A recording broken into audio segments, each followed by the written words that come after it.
Welcome to Through the Bible with Les Feldick, a 30-minute walk through the Scriptures, teaching in-depth Bible truths that change people's lives. Now, here's your host, Les Feldick.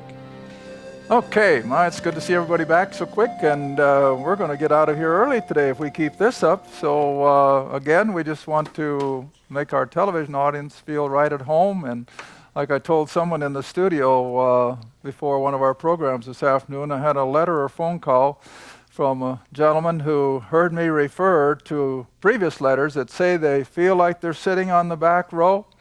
This guy says, not me, I'm sitting on the front row right beside that gal with the red hair. So we appreciate the fact that you just make yourself at home with us, because that's all we are, is just an informal Bible study, and we just have a good time searching the Scriptures together. So if you're ever headed towards Tulsa on usually the first Wednesday after the first Sunday of the month, why try to make it in and enjoy the day with us. Okay, we're in the book of Esther. It's a little different Bible study than what I've been normally doing. I hope I'm not losing you. But on the other hand, I felt it was too good a book that's just sort of laying back there. Nobody ever studies it. And the primary reason I'm doing this is because, as we're seeing again right now today, we've got this fellow in Iran who is just bound determined that every Jew be thrown into the sea. Well, it's nothing new. This is the satanic effort to interrupt God's prophetic program. And remember, prophecy can never be fulfilled if Israel is not in their homeland. They have to be there, because when Christ returns, where is he going to return to? Well, not New York or Washington or Tokyo. He's going to return to the Mount of Olives, which is in Jerusalem. And so it's prophetic. It has to happen. And Satan is never going to. Somebody called the other day and said, is Satan ignorant? Is he stupid? Why can't he understand he can't win? That is a good question. Satan evidently still thinks he can win, but he can't, because prophecy has set all this in concrete, as I like to say, and they have to happen. So my number one reason for teaching this book of Esther, to not just fill up book 69, but to make the point that Satan never stops trying to destroy the nation of Israel. It's happened over and over, all the way back into antiquity and back into recent history, and now even today. The world in general would just as soon see every Jew disappear. And that's why I'm always reminding my classes here in Oklahoma, and I might as well remind my television audience, you pray. You pray for our president. I don't care whether it's a Democrat or a Republican in the White House. You pray for them, that they will maintain our stand with Israel. You know, I'm telling everybody lately, send a message to the White House. Remember Harry Truman. And Harry Truman proved that if you do what God wants you to do, he'll end up blessing you. And for those of you who may not know what I'm talking about, you see, in the spring of 1948, when he was at the bottom of the polls, he didn't stand a Chinaman's chance, as we say, winning the election in the fall, and all his advisors, every member of his cabinet, every member of Congress begged him not to stand up with this little emerging nation of Israel while they were still fighting for their independence. And then I trust you all know the story. When Ben-Gurion announced to the world that Israel was now a sovereign state, Harry Truman was the first major player on the stage of history to declare America will stand with this little nation of Israel, and we will defend her. We will do everything we can to help her make it. Well, you see, that was in May of 1948, and in November, you all know your history. Harry Truman beat Thomas Dewey hands down, and I maintain all because, against all of his advisors, against all the media of the day, Harry Truman did what was right, and he stood up for Israel. And I feel that this is still appropriate today. So you pray for our men in high places. You pray for the nation of Israel, because they have to be there.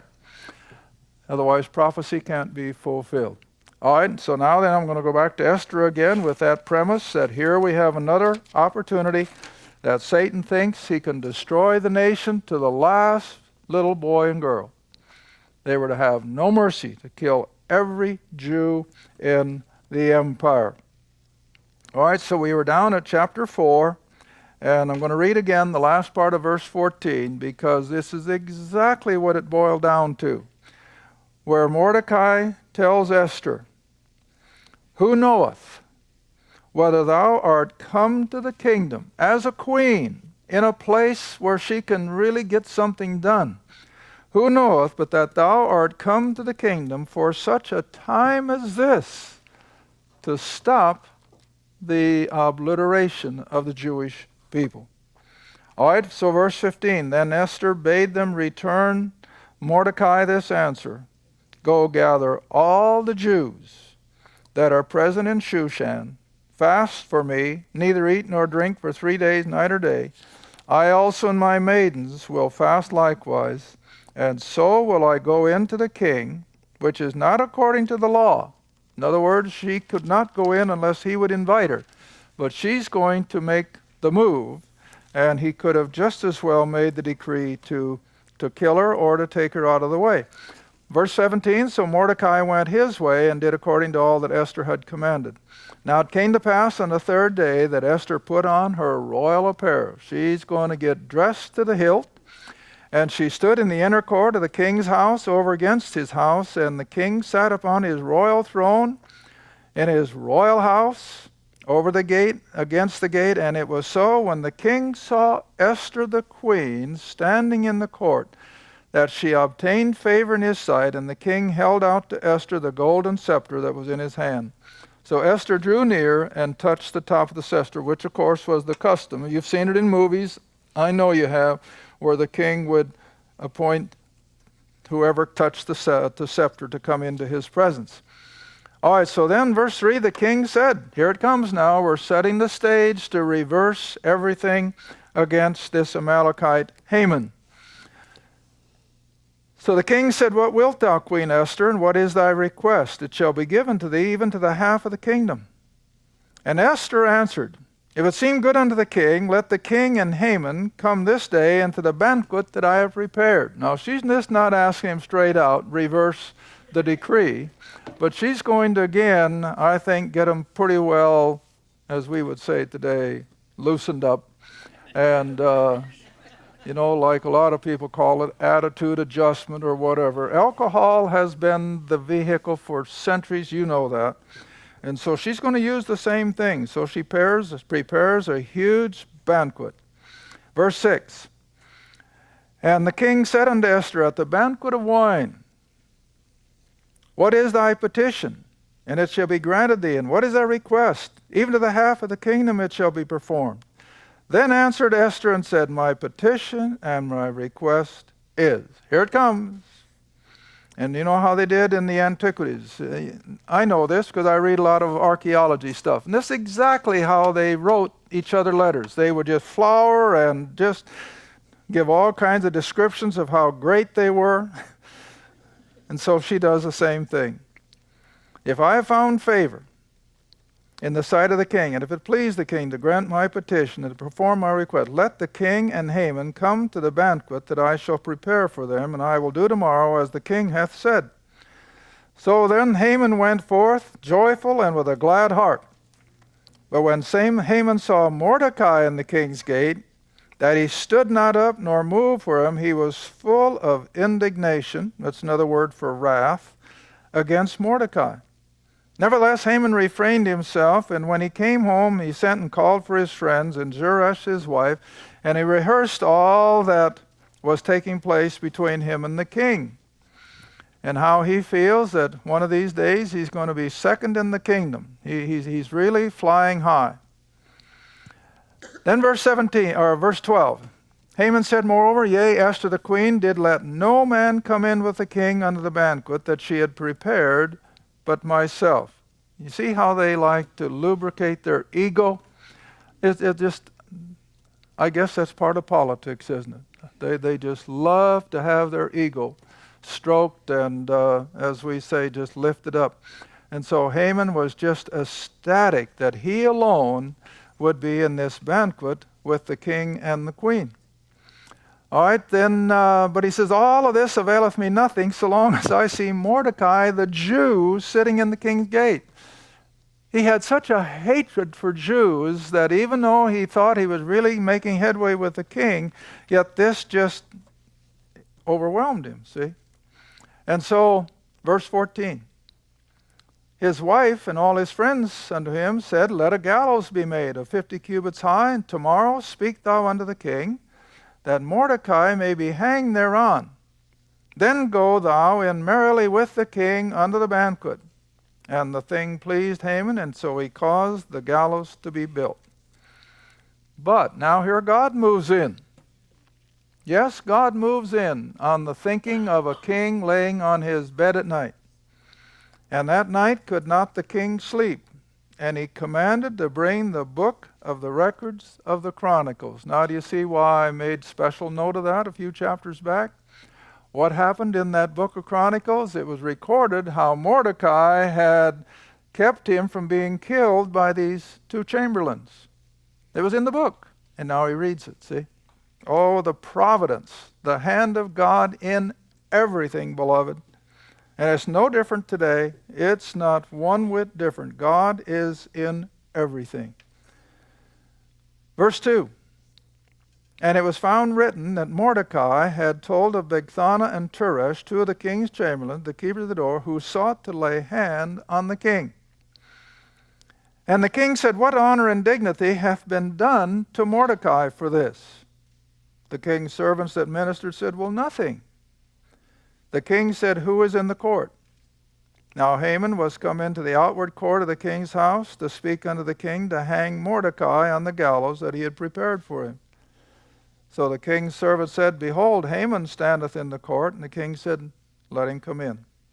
So Haman came in, and the king said, what shall be done to the man whom the king delighteth to honor? Now remember, Haman is all puffed up. He thinks he is about to become second man in the kingdom, see? And the stage is being set. And the king said, what shall be done to the man whom the king delighteth to honor?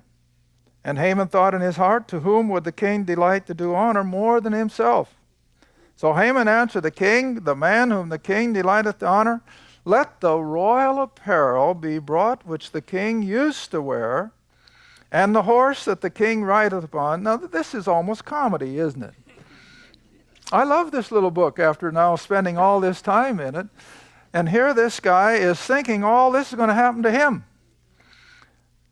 Let the white horse, or the horse that the king rideth upon, and the crown royal which is set upon his head, let this apparel and horse be delivered to the hand of one of the king's most noble princes, that they may array the man whom the king delighteth to honor, and bring him on horseback throughout the street of the city, and proclaim before him, thus shall it be done to the man whom the king delighteth to honor. All right, then, here it comes. Then the king said to Haman, make haste, take the apparel and the horse, as thou hast said, and do even so to Mordecai the Jew. Glorious, isn't it? Glorious. You know, someone has said, does God have a sense of humor? I think he does. Now, mostly, you know, even when I have the question come up, did Jesus ever smile or laugh in his earthly ministry? Well, we don't know that he did. And if he didn't, it was because of the sin of the world was the number one thing on his mind. And naturally, you know, you can't make light of things when you're thinking of that aspect of it. And the same way with God in general, you know, he's not willing that any should perish, and he looks at the wickedness of man. But yet I have to feel, especially in a situation like this, he does have a sense of humor. And so here Haman is being set up, he thinks, to bring in his own honor and glory, and then have it suddenly go to the Jew. Boy, that must have been a real hammer blow to the man's ego. And so even so do it to Mordecai the Jew in verse 10, that sitteth at the king's gate. Let nothing fail of all that thou hast spoken. In other words, you fulfill every detail, Haman. So verse 11, Haman took the apparel and the horse and arrayed Mordecai and brought him on horseback through the street of the city and proclaimed before him, thus shall it be done to the man whom the king delighteth to honor. And Mordecai came again to the king's gate. But Haman hasted to his house, mourning, having his head covered. I mean, he is in complete sorrow. And Haman told Zeresh his wife and all his friends everything that had befallen him. And then said his wise men and Zeresh his wife, If Mordecai be of the seed of the Jews, before whom thou hast begun to fall, thou shalt not prevail against him, but shalt surely fall before him.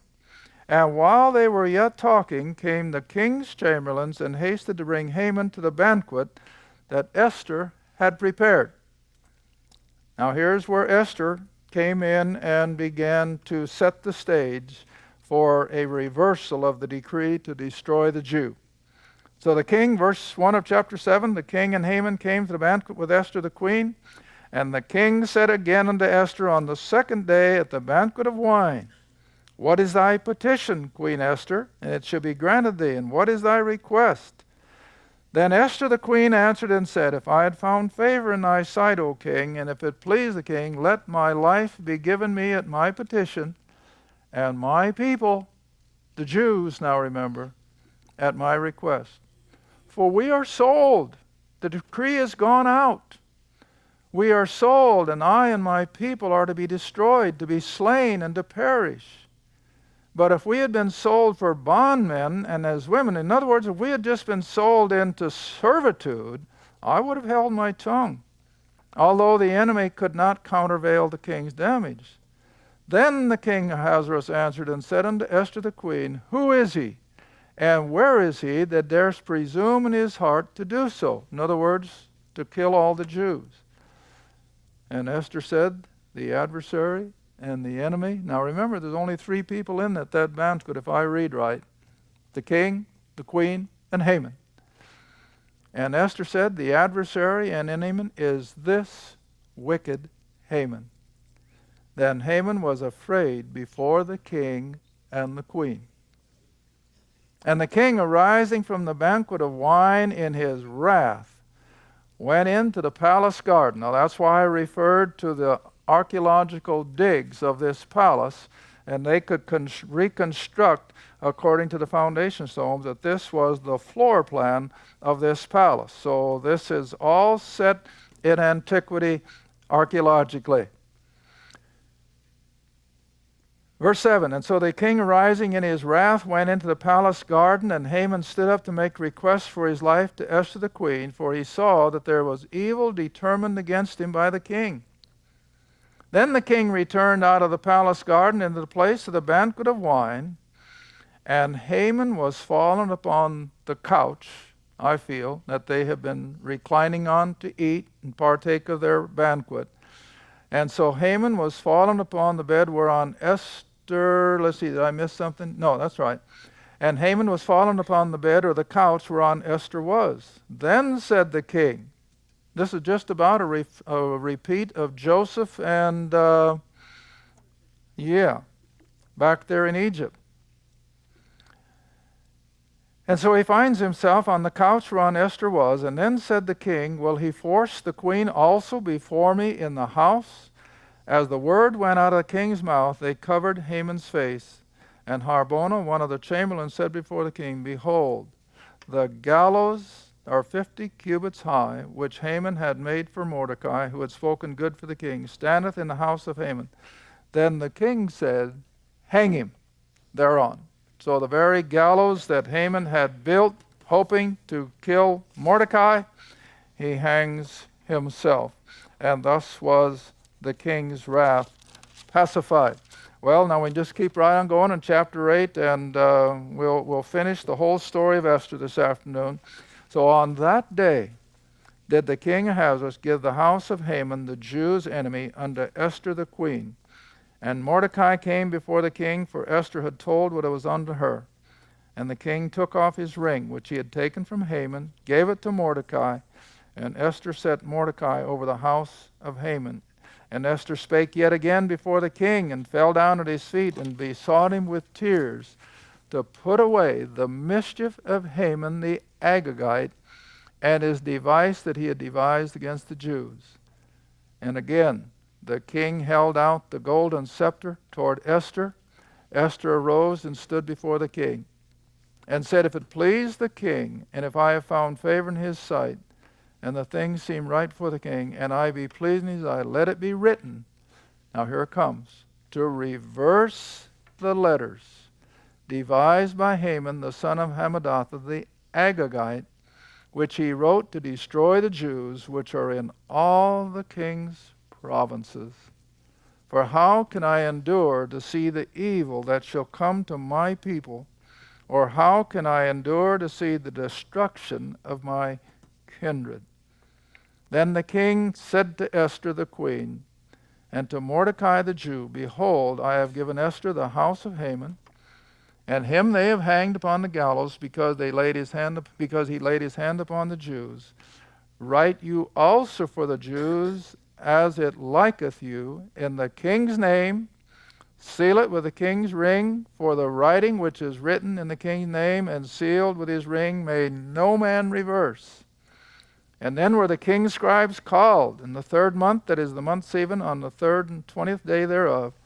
And it was written according to all that Mordecai commanded the Jews and to the lieutenants from India to Ethiopia, the 127 provinces, and every province according to the writing thereof, that the language to the Jews according to their writing and according to their language.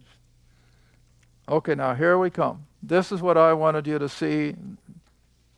The post office, everything was already operating clear back there 500 years before Christ. Verse 11, wherein the king granted the Jews which were in, no, verse 10, I'm sorry, and he wrote in the king's name and sealed it with the king's ring and sent letters by posts on horseback, riders on mules and camels, and young dromedaries. Boy, if that isn't the Pony Express, I don't know what is. And so all these riders went out all the way across the empire. Now picture that, all the way from India to around the Mediterranean on the south and on the north. And all the posts were made aware of the king's reversal that would now put the Jew in the place of preeminence.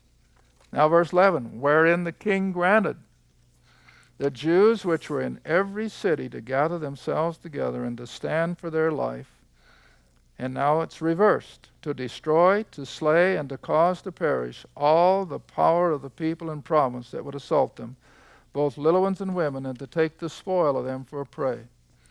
Upon one day in all the provinces of King Ahasuerus, namely upon the 13th day of the 12th month, which is the month Adar, that the copy of the writing for a commandment to be given in every province was published unto all people, that the Jews should be ready against that day to avenge themselves on their enemies. So the posts that rode upon mules and camels went out, hastened and pressed on by the king's commandment. And the decree was given at Shushan the palace. And Mordecai went out from the presence of the king in royal apparel of blue and white, a great crown of gold, and with a garment of fine linen and purple. And the city of Shushan rejoiced and was glad. The Jews had light and gladness and joy and honor. And in every province and in every city, whithersoever the king's commandment and decree came, the Jews had joy and gladness, a feast and a good day. And many of the people of the land became Jews. In other words, even some of the Gentiles came in and began to embrace the Jews' religion, for the fear of the Jews fell upon them. Well, anyway, as we go through the rest of this chapter, and we find that the vengeance is turned from killing the Jews to killing all those who hated them, and the Jews come back into a place of preeminence. Now verse 5 of chapter 9. Thus the Jews smote all their enemies with the stroke of the sword, and slaughter and destruction. Now see, this is contrary to our line of thinking, but all the way back into antiquity, especially in the Middle East, just like you see it today, what is their favorite statement? The Arabs love death and the Jews love life. Just think of that. And you're seeing it every day. They love death, but the Jews, on the other hand, love life. Hey, it's no secret. The Jews know how to live sumptuously. They always have. They've been stricken in poverty a good portion of their history, but on the other hand, they have the wherewithal. They know how to live sumptuously. And so here again, the whole thing is reversed, and now the Jews are in the place of killing their enemies. And then down to verse 10, the 10 sons of Haman. Now this is the end of the Amalekites. Historically speaking, this is where God finally said, this is the end of the Amalekites. And so the 10 sons of Haman, the son of Hammedatha, the enemy of the Jews, they slew. But on the spoil they laid not their hand. On that day the number of those that were slain in Shushan the palace was brought before the king. And the king said unto Esther the queen, the Jews have slain and destroyed 500 men in the palace. And the 10 sons of Haman, what have they done in the rest of the king's provinces? Now what is thy petition, and it shall be granted thee, or what is thy request further, and it shall be done? Then said Esther, if it please the king, let it be granted to the Jews who are in Shushan to do tomorrow, also according unto this day's decree, and let Haman's 10 sons be hanged upon the gallows. And the king commanded it to be done, and the decree was given, and they hanged Haman's 10 sons, which, like I said, that brought an end then to the Amalekites, which King Saul should have ended himself hundreds and hundreds of years earlier.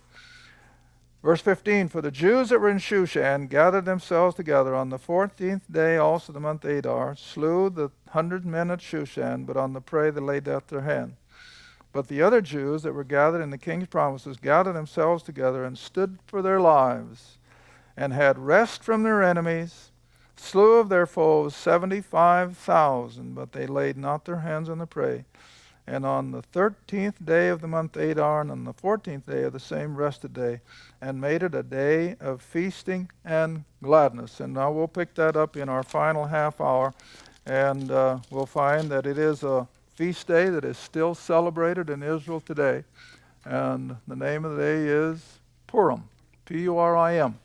And it is still celebrated traditionally by Jews going all the way back to the time of Queen Esther. Interesting, not like I normally like to teach, but hopefully this is just a little interlude, and we're going to be going into the minor prophets in our next study.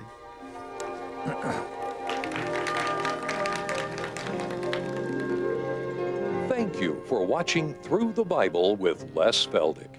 Through the Bible is a partner-supported ministry. If this program has been a help to your study of the Scriptures and you'd like to see others enjoy the teaching, your support would be greatly appreciated. Write to us at Les Feldick Ministries, 30706 West Lona Valley Road, Kinta, Oklahoma, 74552. Or call 1-800-369-7856. Remember, all programs are available in printed form, audio cassette, and videotape. Be sure to tune in next time to Through the Bible with Les Feldick.